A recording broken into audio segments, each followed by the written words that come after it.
equivocados. Bien, les he pasado el otro día el tema en un PDF que corresponde al tema número uno, prueba de hipótesis. Y hace un momentito les acabo de pasar también 4 PDFs que corresponden a las tablas que vamos a usar en esta primera parte, ¿ya? Sería importante que esas 4 tablas ya las tengan impresas para la siguiente clase, para que sea más fácil la manipulación de ellas. Ustedes vienen cursando o han cursado en todo caso la materia anterior correspondiente a esta, que era probabilidad y estadística, donde vieron un conjunto de elementos. Sabemos, déjenme compartir de una vez la pantalla. ¿Dónde está? Ok. Hoy día vamos a ver prueba de hipótesis, pero es importante saber cuál es el espectro del ambiente de trabajo de este tema muy importante conocido como prueba de hipótesis. Les decía a ustedes en la materia anterior, aprendieron varios elementos. Recuerden que lo que se busca en la estadística en forma muy general es el estudio de una población. Y cuando decimos de una población, nos referimos a todos los elementos que conforman esa mencionada población. ¿Qué es una población? Se la define como el conjunto de todos los elementos objeto de estudios. A nosotros nos interesa investigar, por ejemplo, algunos aspectos de los estudiantes de la Universidad Galeano René Moreno, pues diremos entonces que los 100.000 estudiantes que conforman la masa estudiantil en la UARM será nuestra población.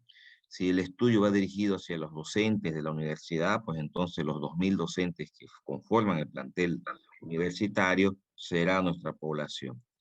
Ahora, por el tema de la pandemia, se están haciendo muchos estudios estadísticos sobre esto, y si el estudio está enfocado en nuestra población cruceña o del departamento de Santa Cruz, pues los casi 3 millones de habitantes que tiene el departamento de Santa Cruz, pues será nuestra población. Si el estudio va dirigido hacia la provincia de Andrés Ibáñez, pues entonces los 2 millones y fracciones de habitantes que tiene la provincia de Andrés Ibáñez será nuestra población. Bueno, entonces, en población se ha definido siempre estadísticamente como el conjunto de todos los elementos a quien va dirigido nuestro estudio. ¿Sí? Si el estudio si se trata de un estudio de un nuevo medicamento para las mujeres que están en etapa de gestación en el departamento de Santa Cruz, pues todas las mujeres que están en etapa de gestación en el departamento de Santa Cruz será nuestra población. Es a quien va dirigido nuestro estudio. Muchas veces no es posible saber el tamaño de la población, ¿no? Si fuera el tema de la cantidad de habitantes en Santa Cruz, en Bolivia, en algunos de los departamentos, en provincia, en la universidad, en alguna de las carreras, bueno, se sabe el tamaño de la población. ¿Ustedes se recuerdan con qué letra se simboliza el tamaño de la población?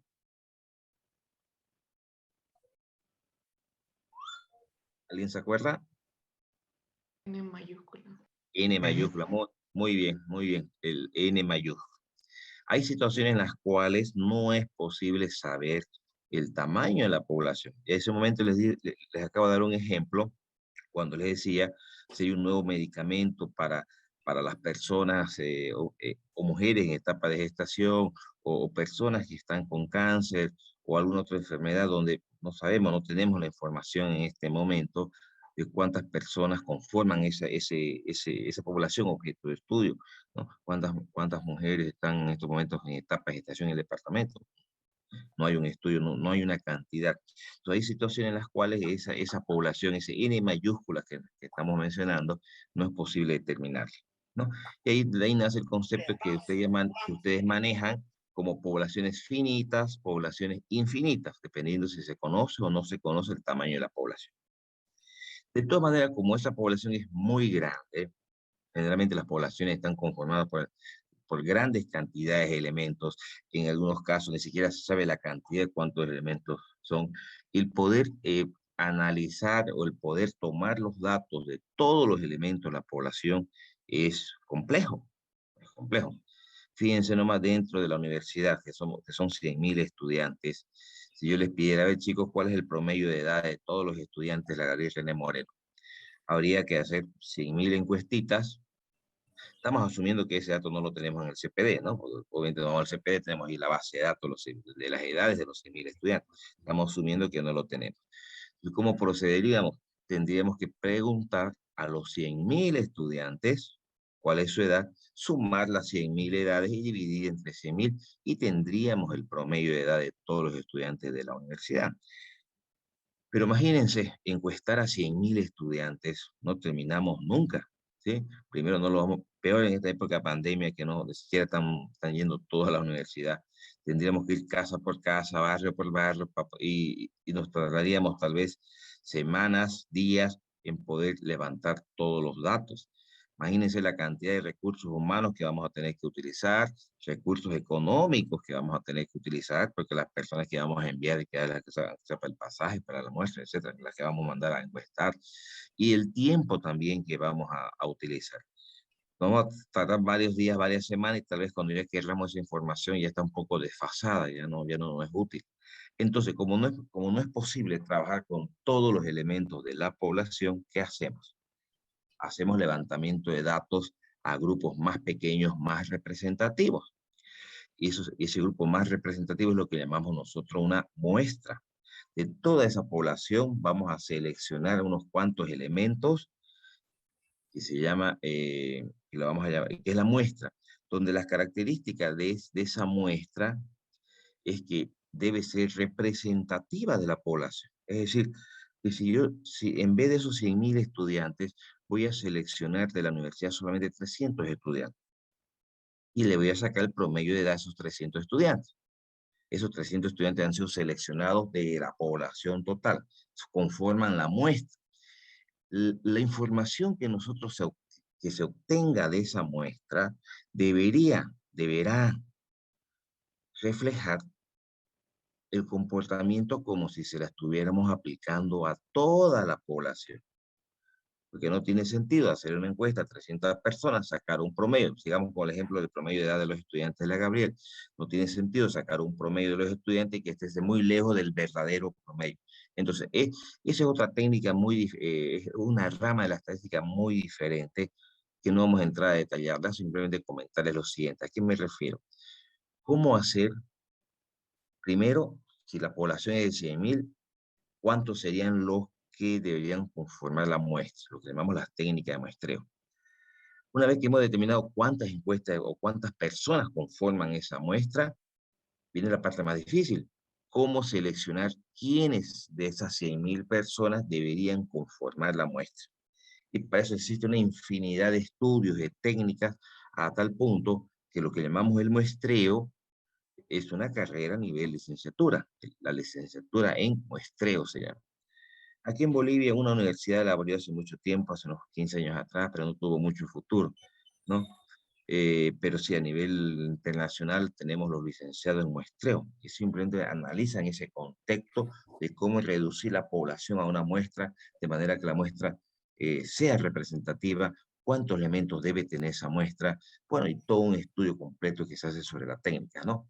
Que abarca, como le digo, una carrera a nivel de licenciatura.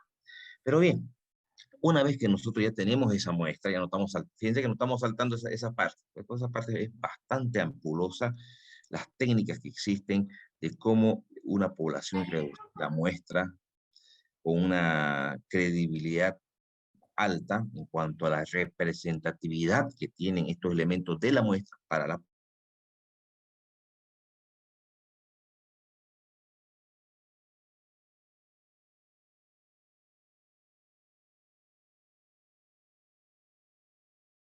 ¿Se me está escuchando bien, chicos? ¿Sí? Sí, ingeniero. Sí, ingeniero. Sí, ingeniero. Les decía entonces, ustedes el semestre pasado, en la materia anterior, ¿qué aprendieron? Aprendieron a trabajar la muestra. A esa muestra, a esa muestra, o los datos que se han obtenido a través de esa muestra, que puede ser con cuestionarios, encuestas, datos históricos, lo que ustedes quieran, han aprendido a procesar esa información. ¿Y cómo lo han aprendido a procesar? Haciendo tablas de distribución de frecuencia, a sacar las diferentes medidas estadísticas, ya sean las medidas de tendencia central, media, mediana, o las diferentes medias, ¿no? Media aritmética, media ponderada, media geométrica, media armónica, la mediana, moda, cuartiles, deciles, percentiles, es decir, todos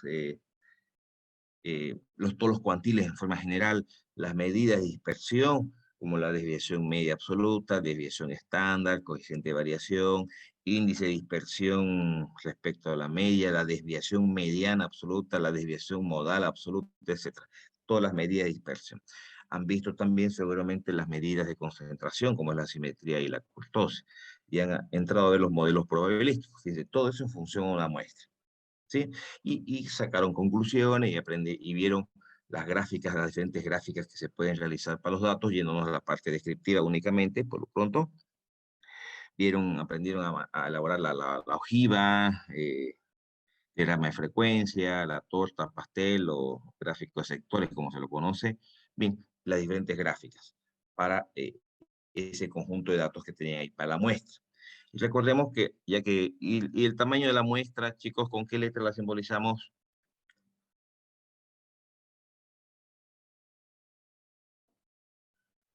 ¿Alguien recuerda el tamaño de la muestra ya? El de la población, N mayúscula. Alguien, Ruth, por ahí me dice N minúscula. Muy bien. Excelente, sí. Efectivamente. Eso para que lo tengamos bien claro, ¿ya? El N mayúscula es el tamaño de la población, el N minúscula es el tamaño de la muestra. Muy bien, perfecto. Y les decía entonces, nosotros hemos visto en la anterior materia el agrupamiento de los datos en una tabla de distribución de frecuencia, y eso nos ha permitido encontrar un conjunto de medidas de la muestra. Ahora nosotros en esta materia, ¿qué vamos a hacer?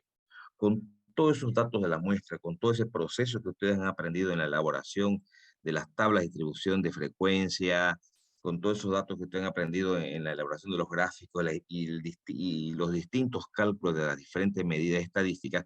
Por eso fue que les pasé varios textos en la materia anterior, porque les tiren una repasada, porque vamos a necesitarlo todo el tiempo, el saber elaborar tal distribución de frecuencia, el calcular medidas estadísticas. Nosotros ya no la vamos a ver la materia, simplemente las vamos a aplicar. Calcúlenme la media aritmética, calcúlenme la desviación estándar, tanto para datos agrupados, datos no agrupados, que ustedes manejan ya esas fórmulas, ¿no? Entonces, la vamos a necesitar como herramienta. Entonces, nosotros lo que vamos a hacer es hacer estudios, suposiciones sobre la población, en base a toda esa información que ustedes han aprendido a obtener y a procesar de la muestra. ¿Por qué le digo suposiciones? Porque en realidad todo nuestro tema es hipótesis. Son diferentes temas con diferentes nombres, pero toda la materia completa es hipótesis. Y una hipótesis, antes de entrar ya a la temática del primer tema, lo que es una hipótesis, todo lo que nosotros hagamos sobre la población es hipotético. Fíjense que hasta el nombre, de ahí viene el nombre, que es la palabrita que muchos usamos nosotros en una forma hipotética, dice, ¿no? De una forma supuesta. Entonces, porque como nosotros vamos a trabajar con datos de la muestra, estamos suponiendo que los datos que vamos a encontrar para la población son reales. Pero es un caso hipotético, y obviamente se encuentran los datos para una población, pero a un nivel de confianza aceptable. Al 95% estoy seguro de tal cosa.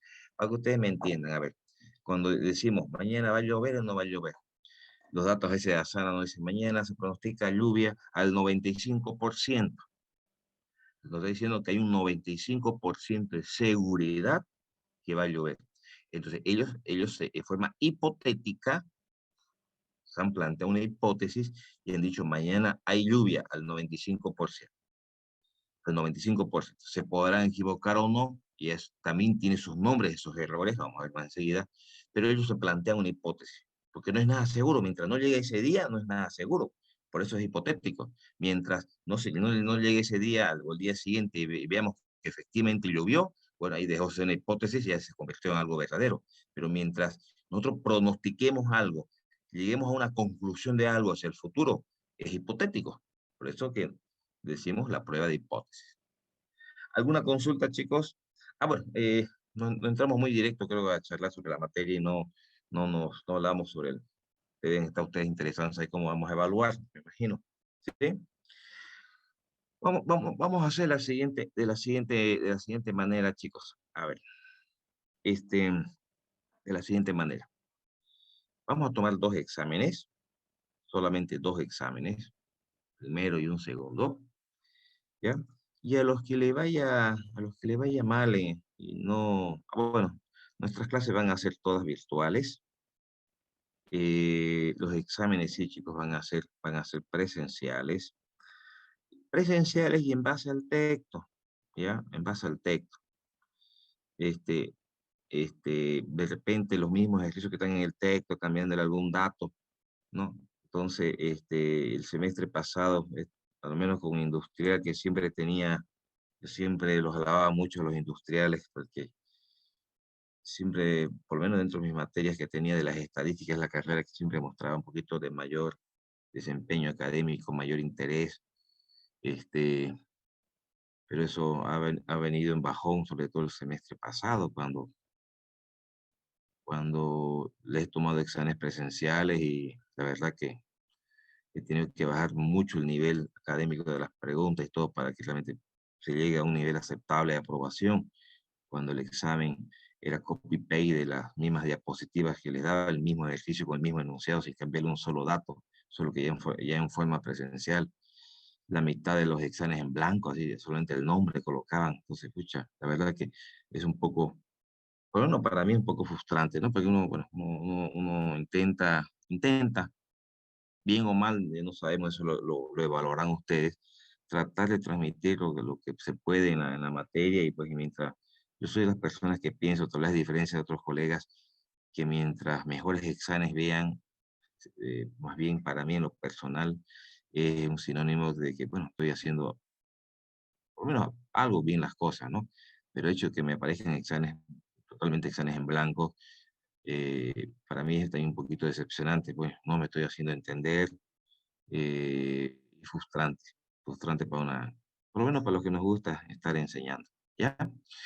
Entonces, les decía, van a haber dos exámenes y un final como un repechaje, ¿ya? Yo no tengo problemas, chicos, en tomar un repechaje, en tomar dos repechajes. El semestre pasado, como les digo, incluso les volví a tomar un segundo repechaje, ya para darle una oportunidad. Mientras me demuestren que saben, yo no tengo problema en tomar uno o dos, o bien que nos dé el tiempo, ¿no? No tengo ningún problema, ¿ya? Mientras sea en presencial. La verdad que fue eso de planes virtuales, fue realmente yo le digo, es realmente aquí se juntan a veces los compañeros de mi hija a dar exámenes grupales de que se supone que son con el matón ahí al frente, y me río, no es que puedo decir, ¿no? Entonces, entonces realmente es complicado. El examen es totalmente práctico, chicos, ¿ya? La teoría tienen que manejarla un poquito para poder entender por qué se hacen los ejercicios de esa manera. Necesitamos calculadora todo el tiempo. Esas 4 tablas que les he pasado es importante que las tengan impresas. Incluso ahora vamos a empezar a hacer algún ejercicio y ya necesitamos a la tabla. Lo que vamos a hacer ahorita es un poquito ver, antes de entrar a temática, esa tabla ustedes la han aprendido a usar también el semestre pasado cuando han visto el tema. Por lo menos la distribución normal, ahí la han usado y seguramente las demás ya las conocen también. Sobre todo se han llevado estimación de parámetros. Al, ahí han usado las 4 tablas, ¿ya? La parte de estimación de parámetros es un capítulo muy importante que deberíamos manejarlo bien. Yo les voy a ir pasando material adicional. Les he pasado, fíjense que en cuanto a material que no es de la materia, les he pasado todo lo que es descriptiva y les he pasado todo lo que es probabilidades, ¿no? De probabilidades, obviamente necesito que manejen el concepto de qué es probabilidades, porque más adelante vamos a empezar a aplicar hipótesis a los modelos probabilísticos. Ustedes han visto distribución normal, distribución Poisson, ¿no? Distribución binomial. Entonces, también les voy a pasar unos textos de esos temas que yo uso en la materia anterior como material adicional, para que les repasen y se recuerden cómo se hacían los cálculos para esos distintos modelos, ¿ya? Pero obviamente eso tienen que manejar. Pero como les digo, les voy a pasar un material adicional que es del semestre pasado, perdón, que es de la materia anterior, que la doy en otras carreras, para que les sirva también de base para el que quiera mirar y recordar un poquito cómo se trabajaba en la distribución normal, porque nosotros directamente vamos a entrar en la materia esta a aplicarles hipótesis a esos modelos que ya se deben manejar, se deben conocer, ¿ya? Prácticos, chicos, no daremos prácticos. De repente, fíjense que no va a ser puntuable, pero la persona que quiera hacerlos va a tener su premiación en punto, pero no es obligatorio, ¿ya? ¿Por qué? Porque el tiempo es poquito, son 3 semanas y media y vamos a tener que correr en el avance. Entonces, creo que no tiene mucho sentido estarlos apretando, estar copiando prácticos. Yo prefiero que los repasen a conciencia, los ejercicios resueltos en el texto, que con seguridad sí les va a ir muy bien en la materia, ¿ya?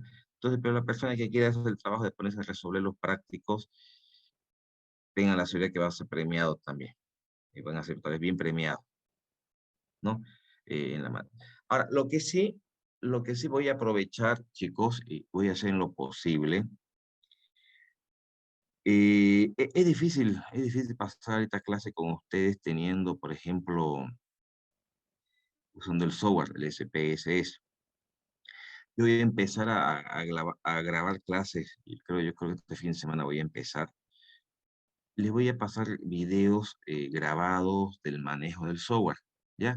Siempre fue mi intención en estadística enseñarles el manejo del software, de uno de los tantos software que hay en estadística, este, pero siempre fue una complicación que lleven, alguna vez lo hicimos, algunos semestres lo hicimos, que ustedes llevaban sus portátiles, se lo hacían instalar allá, o yo les ayudaba con el instalador, instalábamos, y bueno, no todos tenían la opción de llevar una portátil, y la verdad que ya hacíamos grupos de 3, de 4, dependiendo cuántos llevaban las portátiles y podamos trabajar y veíamos el uso del software, ¿no? Lastimosamente no tenemos un centro de cómputos así grande de 100 máquinas, ni bueno, para que podamos verlo. Y de todas maneras, a veces cuando hacíamos eso nos quitaba varias clases, que valía la pena que lo aprendan, por lo menos que lo aprendan básicamente el software, lo más básico, porque ahí, ya a partir de ahí, ustedes ya puedan, hay una infinidad de videos tutoriales en YouTube, ¿no? Pero obviamente lo que daban en esas 3, 4 clases que habíamos del software era lo básico, para que ya le entre la curiosidad y ya pues con eso, en función a eso, ¿qué nos hacen estos software? Cualquiera de los software que quieran, aunque académicamente uno de los que más se usa acá, por lo menos en Bolivia, es el SPSS y es el Minitab. Hay el Statistic, el StatGraph, el Stack, el R, el View, una infinidad de programas.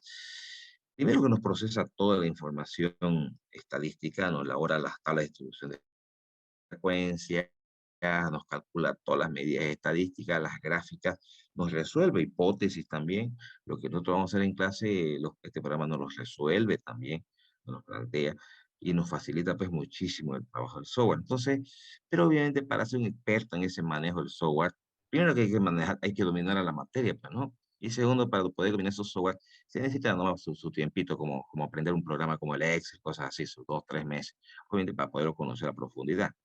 Pero en unas cuantas clasecitas podemos aprender lo básico, que es el procesamiento de los datos, tal vez sacar unas cuantas hipótesis, y a partir de ahí, pues todo industrial, pues chicos, todo futuro ingeniero industrial debería manejar este programa, que es importante pues, en el tema de procesamiento de datos, porque lo que vamos a desarrollar nosotros aquí en la materia y lo que han desarrollado ustedes en la anterior materia no lo van a volver a hacer nunca más a mano, directo en el software. Entonces, lo que se intenta es que conozcan el concepto teórico del planteamiento, el trasfondo de los ejercicios, para que ustedes después eso lo lleven al software. La gran mayoría de ustedes, cuando toman varias tesis de ingeniería industrial, todos ustedes ya usan el SPS o el Minitab. Sí, fíjense que ustedes de aquí hasta el día que llegan a su tesis, a la fuerza van a tener que aprender el SPSS o el Minitab recién, porque en sus tesis, en todas tesis, se tiene que hacer procesamiento de datos. Y ese procesamiento de datos ya no se hace como estamos aprendiendo nosotros, sumar todos los datos, es directo al software. O el Excel, que es un excelente programa y que tiene un conjunto de herramientas estadísticas importantes para que tenga instalado en su casa el Excel, por ejemplo, que también, aunque a veces hay que hacer unas operaciones preliminares antes de utilizar la parte estadística, se habilita los macros, bueno, no macros, en complementos, las herramientas estadísticas y se puede calcular absolutamente todo también. Pero en fin, los otros son mucho más directos, ¿no? Directamente seleccionar y no va calculando. El Excel todavía hay que a veces hacerle unas cositas previas. ya sea tanto para estadística como para investigación operativa también, que tiene sus herramientas bien bonitas del Excel para operativa. Y también hay software dirigido netamente a la parte de investigación operativa, ¿cierto? Muchos de ustedes deben estar llevando la materia operativa, también hay transporte, también programación lineal, transporte, asignación, etcétera. Hay software muy bonito también, incluso hasta para el celular. El Lindo, son programas dirigidos a la programación lineal. Bien. ¿Alguna pregunta, chicos? Estoy hablando mucho, a ver ustedes, porfa. ¿Qué dicen? ¿Están de acuerdo con 2 exámenes y un repechaje al final?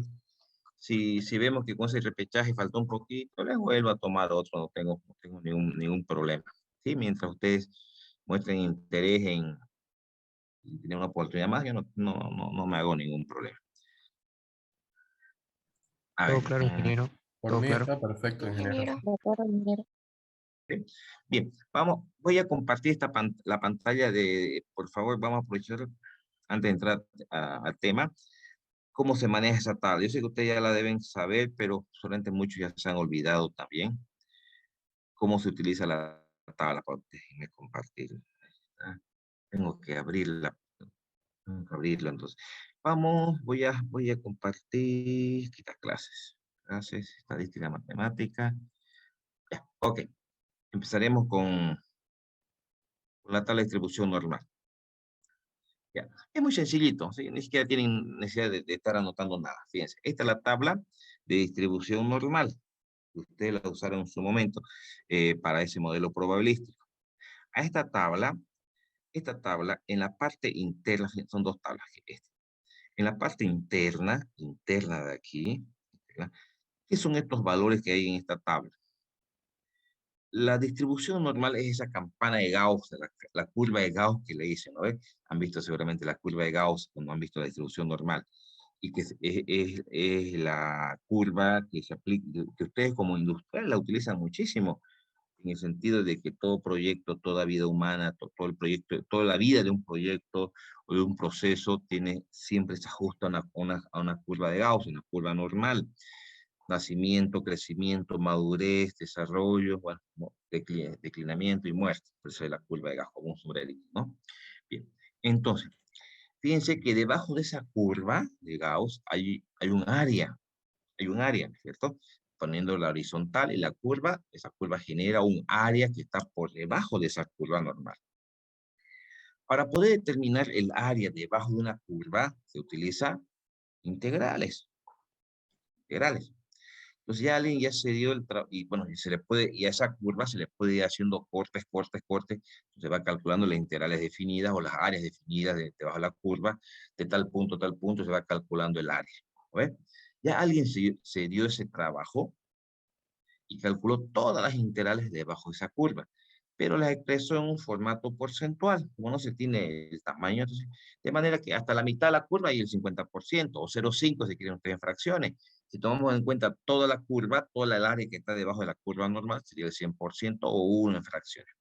Entonces, alguien ya se dio ese trabajo, fíjense, y empieza acá, esta es la primera, empieza, bueno, prácticamente en cero, ¿no? Lo que pasa es que esa curva de Gauss es como si tuviera la parte de abajo una cinta, no llega a tocar nunca la curva, ¿no?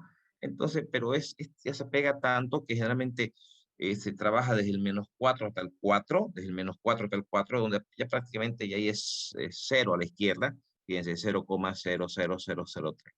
Sería el área hasta ese punto. Y a medida que vamos avanzando dentro de la curva normal, vamos avanzando, va aumentando el área, ¿cierto? Por lo tanto, va aumentando también la proporción, o va aumentando el porcentaje, o si quieren el valor de probabilidad, como gusten. Y va aumentando el valor de probabilidad.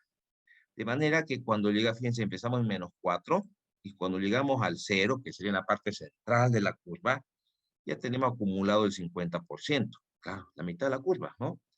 Entonces, en el 0, que es el valor central de la curva. De ahí continuamos, fíjense, del 0,50 y sigue aumentando, va aumentando los valores en forma creciente los valores de probabilidad. Y cuando llegamos a la parte final de la curva, pues prácticamente es el 100%. 0,9998.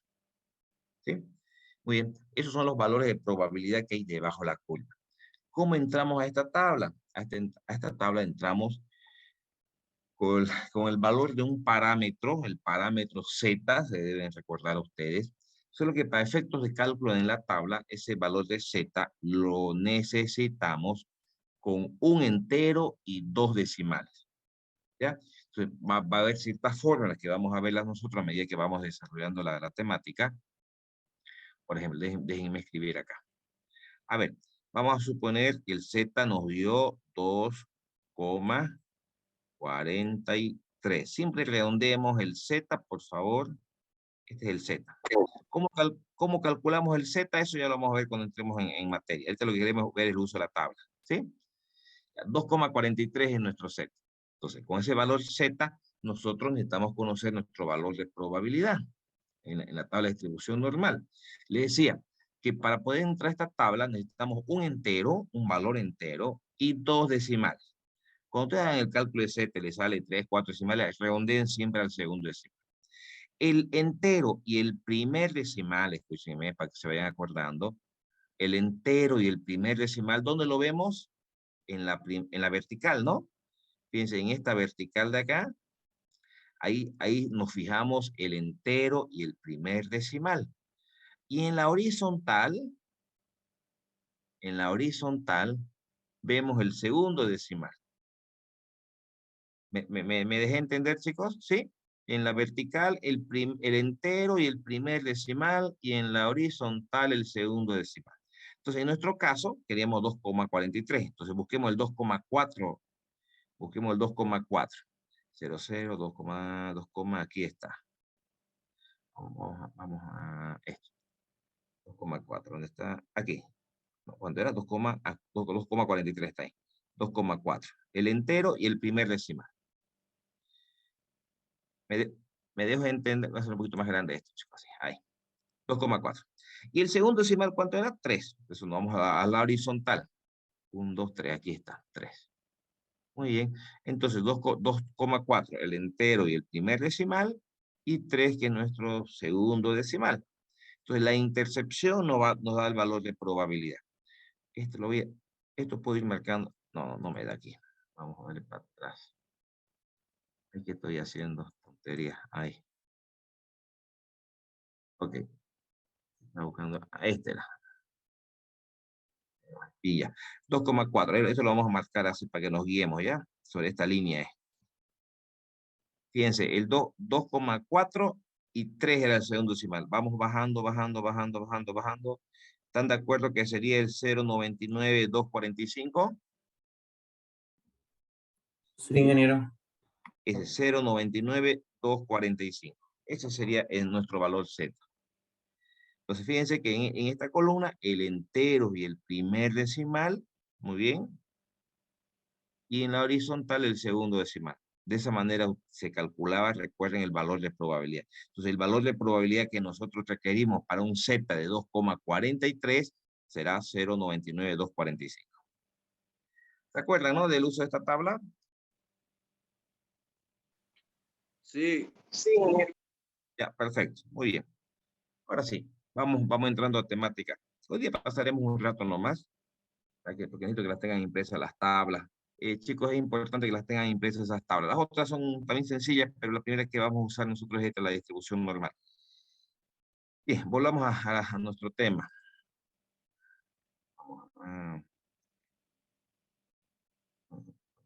Aquí está, que lo pillé. Bien. Bien, a partir de ahora la voy a grabar la clase, ya porque lo anterior fue puro charla. Aquí ya vamos a entrar a hablar ya de nuestro tema. Déjenme grabar esto. Recording in progress. Perfecto. Bien, vamos a entrar les decía, con nuestro primer tema, prueba de hipótesis. Y en realidad me pueden seguir ustedes en el texto. Hay cosas que las voy a pasar porque no voy a poner a leer. Ustedes lo tienen ya este material, que sería bueno que lo tengan impreso, ¿ya? Y de aquí para adelante, anótense lo que les voy a decir. Este texto me di el trabajo durante estos 2 años de pandemia redactarlo. Este es el primer tema, solamente que tiene casi como 80 hojas, entonces son como 6 temas que vamos a ver. Entonces, y obviamente pueden haber errores. Todos los semestres yo les regalo unos puntitos ahí al que me pille un error, porque la idea es mejorarlo el texto. Para ese pues ahorita de typeo, de cálculo, uno mete mal un dato a la calculadora, puede haber algunos errores que todos los semestres, como le digo, lo he ido corrigiendo con el aporte de estos últimos 3, 4 semestres, me refiero. He ido corrigiéndolo, los errores que puede tener el texto, ya sea en este capítulo o en los que van a venir más adelante, y le estás regalando unos puntitos. Entonces, si alguien pide un error por ahí, me en cuanto a confianza, yo lo anoto siempre y les regalo ahí unos 2 puntitos por haber pillado algún error. Así que ya de hecho, y eso les va a permitir a ustedes empezar a revisar el texto también, así a la fuerza medio que estudian. Debe haber errores todavía, sí, con seguridad que hay errores de typeo, de cálculo, y ustedes a medida que vayan estudiando van a ir detectándolo. El que lo pilla me avisa, ¿ya? Muy bien. No se queden con esa situación de que hay un error, que no le digamos nada, que se va a enojar. No, no, para mí me hace un gran favor si me pidan errores al texto para poderlo corregir, la idea es que esté bien. Bien, una hipótesis, como le comentábamos hace rato, es una suposición, le decía, es una aseveración que se hace de una variable, obviamente, o de una muestra, pero para obtener un dato de una población. Es decir, es una suposición, algo que se quiere suponer, aseverar de una población. Ahora, nosotros aquí decimos variables. ¿Ustedes recuerdan el término variables? ¿Qué cosa es una variable? Tenemos nosotros una población. Queremos analizarla y hacemos una encuesta, y esa encuesta tiene 10 preguntas. Entonces, cada una de esas 10 preguntas que tiene la encuesta es una variable. La variable es una característica que se quiere investigar de una población. Cuando decimos características, ¿a qué me refiero? Yo de esa población quisiera investigar la edad, el peso, el género, si fuman, si toman Coca-Cola, nivel universitario, si han ido al cuartel o no, color preferido, provincia, departamento en el que nacieron, hincha de qué equipo, etcétera, etcétera. Todas esas preguntas que pueden conformar un cuestionario es lo que llamamos nosotros una variable. Es una característica, algo que queremos investigar de la población. Bien, entonces nuestras hipótesis, nosotros nos planteamos una suposición que nosotros tenemos que llegar, y de eso se trata la prueba de hipótesis. Vamos a suponer algo que vamos a investigar y que debemos darle una respuesta a eso. Por ejemplo, a mí me han dicho, dicen por ahí, que en la carrera de ingeniería industrial hay más mujeres que hombres estudiando. Dicen, aunque se ríen por ahí los varones. Hay un comentario que el nivel de estudiantes femeninas ha aumentado mucho en las carreras de ingeniería. ¿Sí? Y dicen por ahí que hay más estudiantes mujeres que varones en la carrera industrial. Esa es mi suposición, es lo que yo quiero investigar, es lo que quiero investigar. Para darle una respuesta a esa investigación, ¿qué vamos a hacer? Desarrollar un conjunto de técnicas, levantaremos los datos, veremos las listas, haremos encuestas, si es verdad o no es verdad que hay mayor estudiantes del género femenino que del masculino. Haremos todo un proceso de investigación usando herramientas estadísticas, y a partir de ahí vamos a llegar a una conclusión, a decir, sí, efectivamente, hay más estudiantes femeninas que masculinos en la carrera de ingeniería industrial. O no hay, diremos también, ¿no? Sí, vamos a confirmar o no, pero vamos a darle una respuesta a esa investigación. Bien, entonces, a eso que queremos investigar, lo que nos estamos planteando como problema, es lo que llamamos nosotros la hipótesis alternativa, que lo vamos a simbolizar por H sub 0. Y en definitiva, es la hipótesis o es la idea que se quiere verificar, que se quiere probar. Fíjense, nosotros nos estábamos planteando en su momento justamente una situación de que dicen que en la carrera de ingeniería industrial hay más estudiantes femeninas que varones. Esa es nuestra hipótesis, es lo que queremos investigar, es lo que llamamos la hipótesis que nos interesa investigar, que nos interesa indagar, que queremos saber si es verdadera, es lo que llamamos nosotros hipótesis nula. Pero obviamente puede ser que esa idea o lo que queremos investigar lleguemos a la conclusión de que no es cierto. De que no es cierto. Entonces, esta hipótesis que nos interesa investigar tiene pues también su complemento que lo llamamos la hipótesis alternativa. Cambiando idea para que sea más sencillo. Dicen por ahí también que el promedio de edad de los estudiantes de la carrera de ingeniería industrial es 23 años. Entonces, nosotros vamos a investigar si es cierto que el promedio de edad de industrial es igual a 23 años. Es lo que queremos investigar. Pero como puede ser que lleguemos a la conclusión que sí es verdad, entonces era verdadera la hipótesis nula, pero también podemos llegar a la conclusión de decir, no es igual a 23 el promedio de edad, entonces no era cierto la hipótesis nula.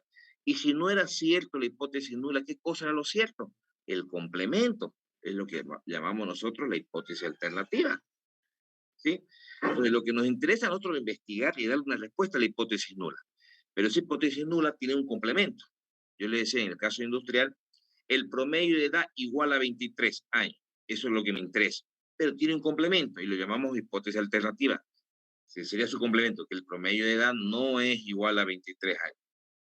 Entonces, obviamente no podemos aceptar las dos hipótesis al mismo tiempo. La hipótesis alternativa aparece solamente cuando. Si aceptamos la hipótesis nula, si llegamos a la conclusión de decir, sí, efectivamente, el promedio de edad del estudiante industrial es 23 años, perfecto, no pasa nada con la alternativa. Pero si llegáramos a rechazar la hipótesis nula, es decir, no es verdadera la hipótesis nula, eso automáticamente nos hace que aceptemos la hipótesis alternativa. Si llegamos a la conclusión de decir, no es cierto que el promedio de edad de los estudiantes de industrial era 23 años, rechazamos eso. Entonces, ¿qué aceptamos? La alternativa. ¿Y qué decía la alternativa? Que el promedio de edad no era igual a 23. No importa si es mayor o es menor, no lo estamos planteando en función a mayor o menor, que no es igual directamente. ¿Me dejo entender, chicos? ¿Sí? Bien. Acá Sí, aquí tenemos algunos conceptos de errores que lo vamos a pasar un poquito. Esto me parece mucho, es una información complementaria que por el momento no nos vamos a detener ahí. El nivel de significación, el alfa. Nosotros podemos equivocarnos, chicos. Es decir, y aquí están los dos tipos de errores que pueden presentarse. Y la probabilidad de cometer uno de esos errores es lo que llamamos nosotros el alfa, o nivel de significación, o nivel de significación.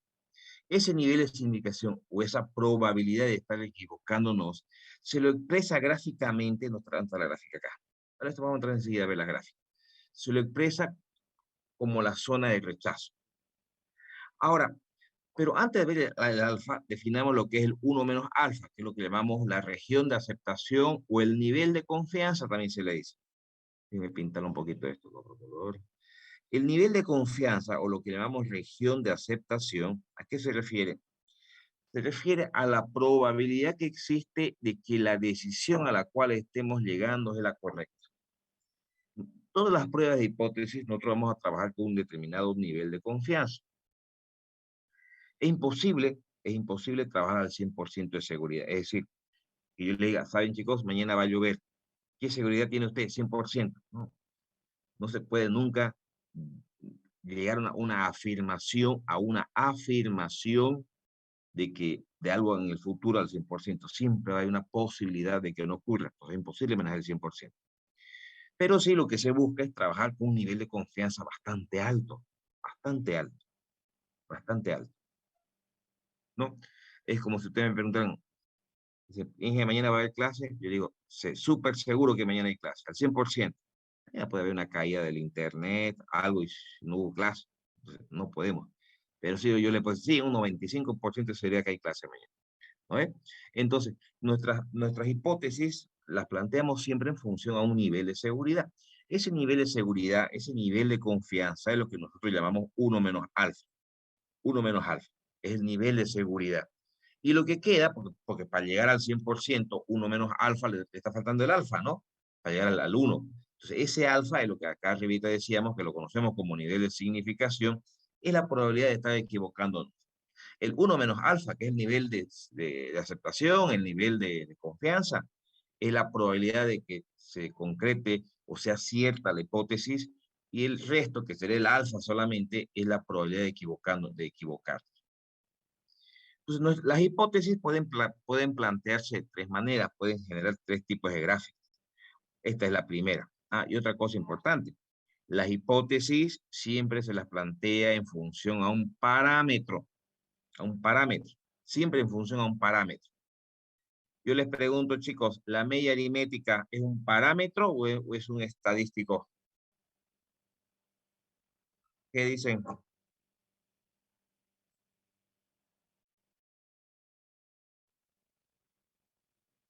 A ver, conocemos dos tipos de media aritmética, ¿no? Dos símbolos. La que es poblacional.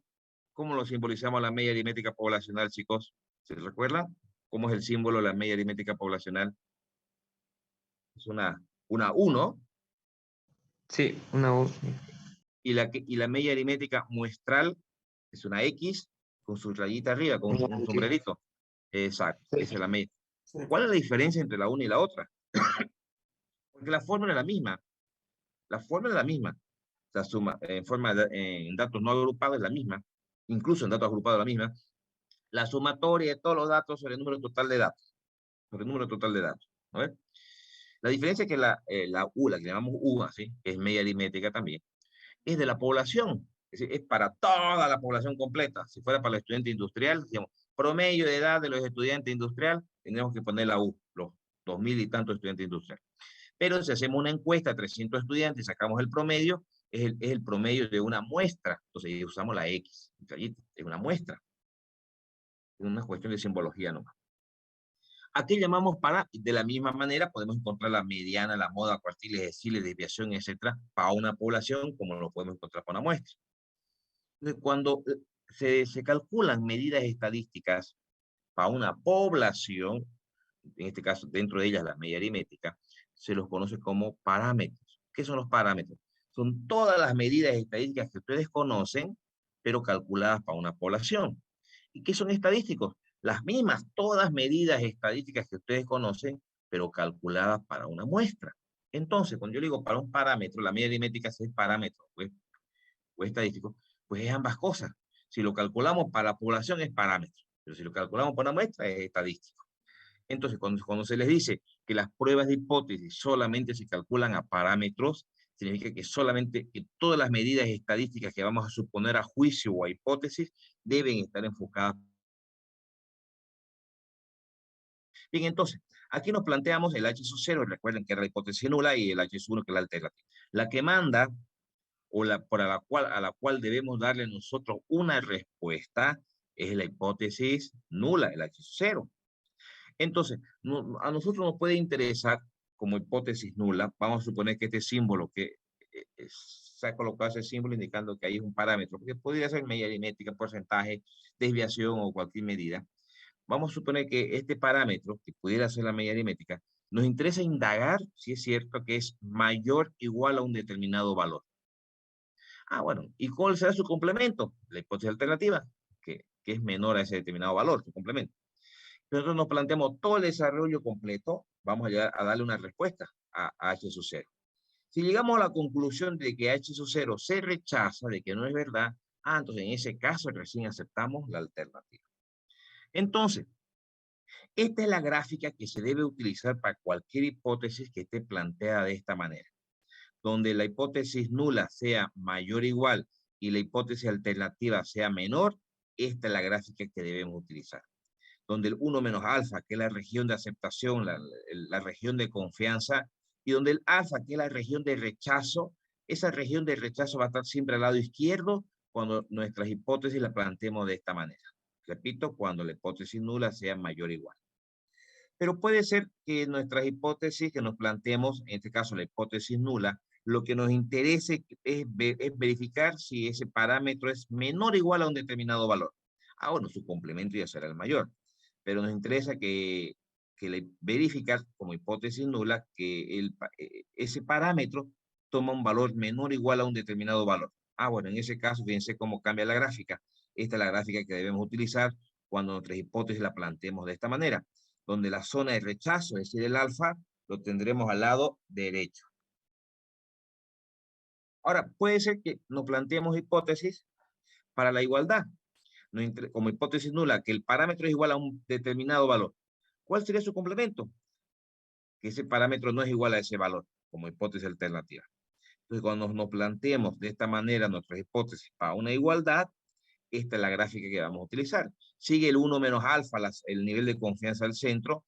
Ahora solo que la región de rechazo, que recuerden que es alfa, se lo está partiendo en dos partecitas, para los extremos. Al lado izquierdo el alfa medios y al lado derecho el alfa medios también, ¿no? Sumando alfa medio más alfa medio, pues nos da un alfa, ¿ya? Entonces, cuando nuestras pruebas de hipótesis estén planteadas para la igualdad, trabajamos con este tipo de gráficas, que es lo que llamamos la prueba bilateral, que hay dos zonas de rechazo, ¿no? Porque recuerden que el alfa son zonas de rechazo, solo que en este caso está concentrado en un solo lado, bueno, y aquí en el otro lado. Algo importante, la igualdad en una hipótesis, fíjense, la igualdad, veamos los tres casos nuevamente. Aquí dice mayor igual, está la igualdad acá en la hipótesis nula. Acá dice menor igual, está la igualdad en la hipótesis nula. Igual, está la igualdad en la hipótesis nula. La igualdad, ojo, tómenlo muy en cuenta esto, la igualdad siempre está presente en la hipótesis nula. En la hipótesis nula siempre está la igualdad. ¿Alguna pregunta, chicos? ¿Todo claro? ¿Sí? Bien. Estas serían ya las herramientas, yo creo, ya. El uso de estas gráficas se le va a ir facilitando a medida que vayamos haciendo ejercicios, ¿ya? Esto lo tienen, estoy trabajando con el texto que les he pasado. Bien, en realidad, ¿qué nos queda ahora? Empezar a hacer las distintas hipótesis, y eso vamos a empezar ya el día de mañana. Hoy día lo hemos tomado como una clase introductoria únicamente, para que nos conozcamos un poquito. Ya mañana empezamos con esta primera prueba de hipótesis, con un promedio media poblacional. Y está todo el desarrollo del ejercicio, que sería bien que ustedes lo vayan mirando. ¿Ya? Chicos, nos vemos mañana. ¿Ya? Ahora yo voy a dejar de grabar un ratito.